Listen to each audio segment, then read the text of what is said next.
అక్షర పరబ్రహ్మయోగం 26వ శ్లోకం. శుక్లకృష్ణ గతేహ్యతే జగత శాశ్వతేమతే ఏకయా యాత్యానావృత్తిం అన్యయా వర్తతే పునః. మరోసారి. శుక్లకృష్ణ గతేహ్యతే జగత శాశ్వతేమతే ఏకయా యాత్యానావృత్తిం అన్యయా వర్తతే పునః.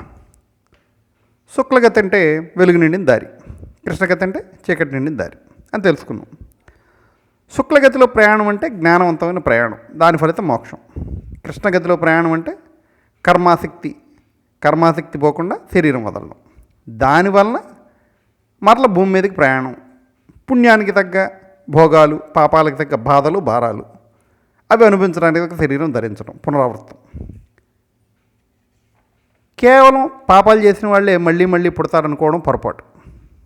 పుణ్యం చేసిన వాళ్ళు కూడా ఆ ఫలితాన్ని ఆశిస్తే, లేదా ఈ జన్మలో ఆ ఫలితం అందకపోతే మళ్ళీ జన్మలో ఆ పుణ్యఫలం భోగ రూపంలో అనుభవించడానికి జన్మెత్తడం జరుగుతుంది. ఆ సంపదల్లో పడి జ్ఞానం లేకుండా ప్రవర్తిస్తే కనుక మరణం తర్వాత మరింత హీనమైన జన్మను పొందుతారు. ఉదాహరణకి ఒక చిన్న కథ చెప్పుకుందాం. ఒక పేదవాడు తనకున్న చిన్న గుడిసె, దాని ముందు కొంచెం స్థలం, దానిలో కూరగాయలు పండించి ఆ డబ్బుతో జీవనం సాగించేవాడు. ఎలా మొలిచిందో ఒక గుమ్మడి కింద మొలకెత్తి తీగగా మారి గుడిసె మీదకు పాకింది. చాలా గుమ్మడికాయలు కాసింది. కూరగాయలతో పాటు గుమ్మడికాయలు అమ్మేవాడు అలా అమ్ముతుండగా ఒక రోజున ఒక గుళ్ళో ఒక పంతులు గారు దానం ధర్మం గురించి చెప్తున్నారు. అదంతా విన్నాడు. సువర్ణదానం, భూదానం, గోదానం ఇవన్నీ తను చేయలేడు. మరి ఏ దానం చేయాలి బాగా ఆలోచించాడు. గుమ్మడికాయలకి పెట్టుబడి పెట్టలేదు కాబట్టి అవి దానం చేద్దాం అనుకున్నాడు. కాసిన కాయ కాసినట్టుగా అడిగిన వాళ్లకు, అడగని వాళ్లకు అందరికీ దానం ఇచ్చాడు. తీసుకున్న వాళ్ళని చూసి సంతోషపడ్డాడు. వాళ్ళలో దానం తీసుకున్న కొంతమంది బ్రాహ్మలు ఐశ్వర్య ప్రాప్తిరస్తు అని దీవించేవాళ్ళు, నవ్వుకునేవాడు. కానీ తనకు ఐశ్వర్యం వస్తుందా, వస్తే చూద్దాం, అప్పుడు బంగారం గుమ్మడికాయలు దానం చేద్దాం అనుకున్నాడు. ఐశ్వర్యం రాలేదు.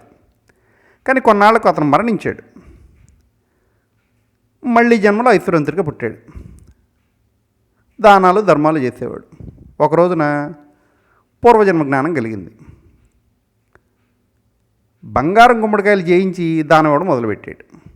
దానం చేస్తూ అంతకు ఇంత, ఇంతకు ఎంతో అంటూ ఆ గుమ్మడికాయ దానం ఇచ్చేవాడు. ఇది నిత్యకృత్యంగా మారిపోయింది. ఒక రోజున ఒక సన్యాసి వచ్చి ఇంటి ముందు నుంచొని భిక్షాందేహి అన్నాడు. ఇంటి ఆయన బంగారం గుమ్మడికాయ తీసుకొచ్చి ఆ సన్యాసి చేతిలో పెట్టి అంతకు ఇంత, ఇంతకు ఎంతో అన్నాడు. ఆ సన్యాసి గుమ్మడికాయని తిరస్కరించి ఇంతకు ఇంతే అన్నాడు. ఆ ధనికుడు ఆ సన్యాసి పాదాల మీద పడి, స్వామి నాకు సత్యాన్ని బోధించండి అన్నాడు. నువ్వు కింద జన్మలో దానం చేస్తున్నప్పుడు ప్రతిఫలాపేక్ష లేదు. ఒకవేళ ధనికుడిని అయితే మరింత దానం చేస్తాను అనుకున్నావు. ఈ జన్మలో దానం చేస్తే ఏమంటున్నావు, అంతకు ఇంత అంటే మామూలు గుమ్మడికాయకి బంగారం గుమ్మడికాయ దానం చేయగలిగే శక్తి వచ్చింది, ఇంతకు ఎంతో. మరి బంగారం దానం చేస్తున్నా కాబట్టి ఇంకెలాంటి ఫలితాన్ని పొందుతాను అనుకుంటూ చేస్తున్నావు. ఆకలితో ఉన్న సన్యాసికి పట్టెడు అన్నం పెట్టాలం అనే జ్ఞానం లేదు నీ దగ్గర.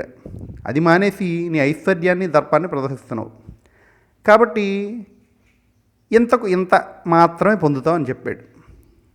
ఆ ధనికుడు తప్పు తెలుసుకున్నాడు. సరైన దాన ధర్మాలు చేస్తూ మోక్షాన్ని పొందాడు.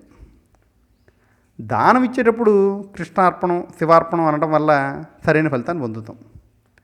ఇది ఎలాంటిదంటే, ఒక గరిట ఉప్పు కారం ఉన్న కూరలో పెట్టాక అది శుభ్రంగా కడిగి అదే గరిటతో పరమాణం వడ్డించుకొని తింటే పాత వాసనే ఉండదు. ఇదే జ్ఞానం. ఇది శుక్లగతి ప్రయాణం. ఆ గరిట కడగకుండా వేరే పదార్థంలో పెడితే ఆ పదార్థం కూడా పాడవుతుంది. అదే మరోసారి జన్మెత్తాల్సి రావడం అజ్ఞానం. కృష్ణగతిలో ప్రయాణం.